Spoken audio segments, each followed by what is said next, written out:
The Berenstain Bears and the Slumber Party by Stan and Jan Berenstain.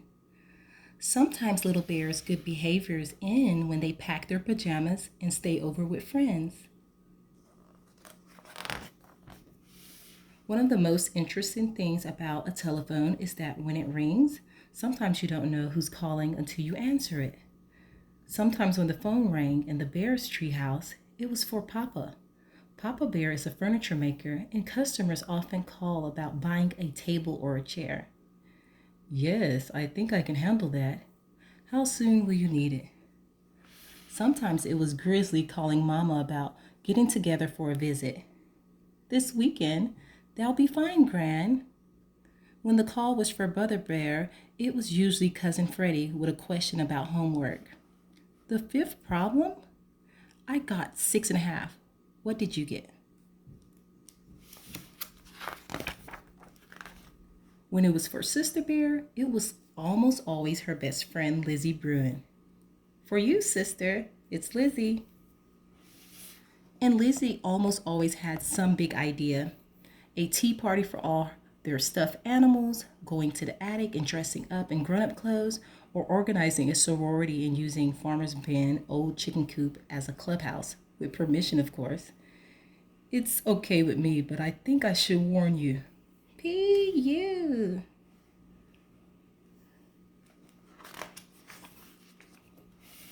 But today, Lizzie was calling with her best idea yet, a slumber party. Tonight? At your house? Great idea, says Sister. Just a few of my dearest friends, Lizzie continued.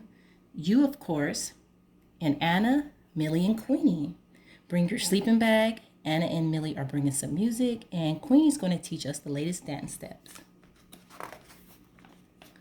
I don't know, Mama Bear said later. You never slept away from home before. Oh, but I have, protest Sister. At Grizzly Gramps and Gran's one time for a whole week. That's different, said Mama. Gramps and Gran are family, close family.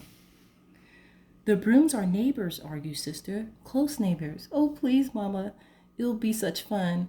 Annie and Millie have great music, and Queenie's going to teach us the latest dance steps. Please, Mama. Oh, I suppose it's all right, sighed Mama. Come on, let's start getting you organized for this slumber party. You know, she said as she checked out Sister's sleeping bag. It still had some leaves stuck to it from a family sleep out.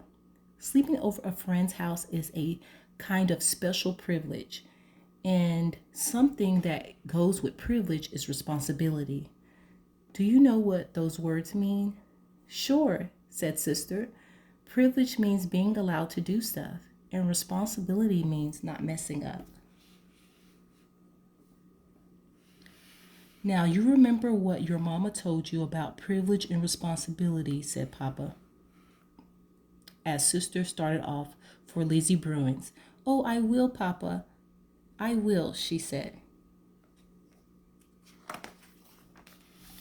But Sister wasn't very far along the road to Lizzie's before she began thinking about all the fun and excitement she was going to have at the party. It didn't take long for those thoughts to push Mama's advice about privilege and responsibility clear out of her head. Another interesting thing about telephone is that they help make news travel fast, especially news about parties. Anna told her other friends about the slumber party, and they told their friends. Millie did the same too. Pretty soon, cubs all over the neighborhood were calling Lizzie and asking if they could come to the party. Sure, she said, but bring some popcorn or soda. We don't want to run out. Too Tall Grizzly didn't hear about the party by phone. He heard about it when he and his gang went to show Queenie his new music player. A slumber party? He said to his pals. Sounds like fun. How are we going to get invited to a girls' party? Asked one of them. We're not going to get invited, stupids, said Too Tall. We're going to crash, music player and all.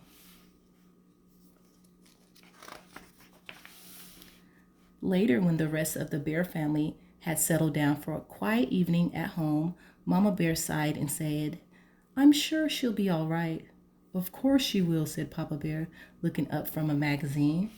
"After all," Mama said, "Sister is a well-behaved little cub, and Mr. and Mrs. Brune have a lovely, well-run home and are responsible, careful parents. No doubt about it," said Papa Bear, going back to his reading.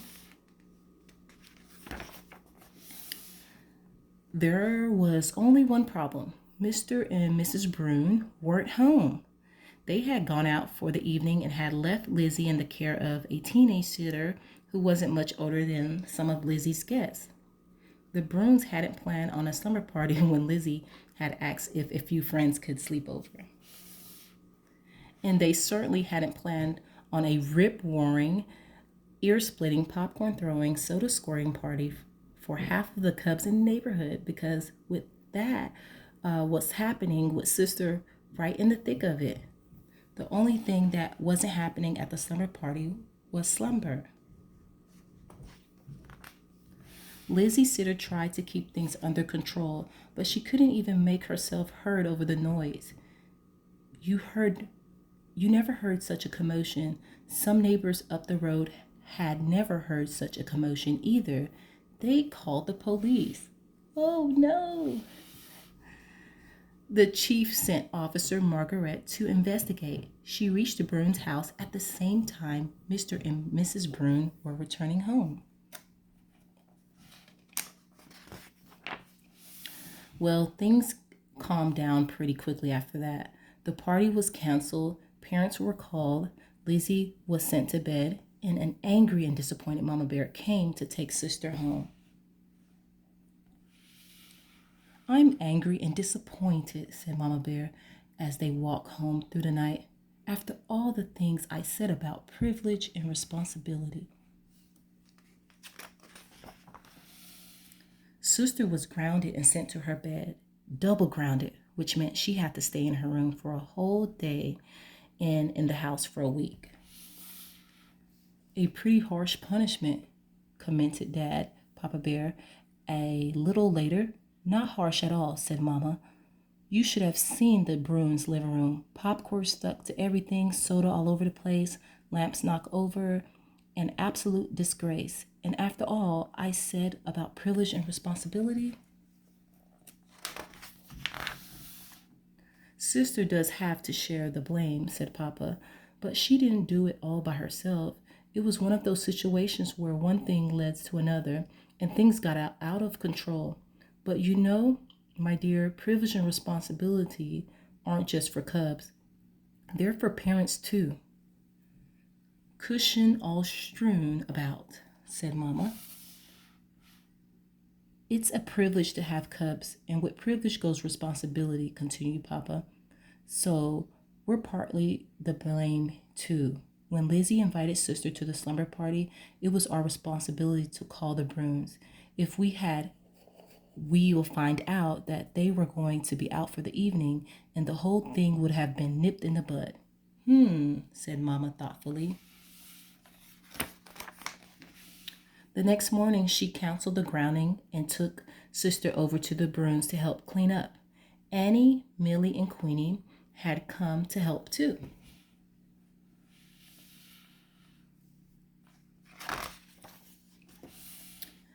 "I know what," said Lizzie, as full of ideas as ever. "Let's make this a cleanup party." "Let's not," said Sister. "And if you don't mind, Liz, I don't want to hear the word party again for a long time." The end.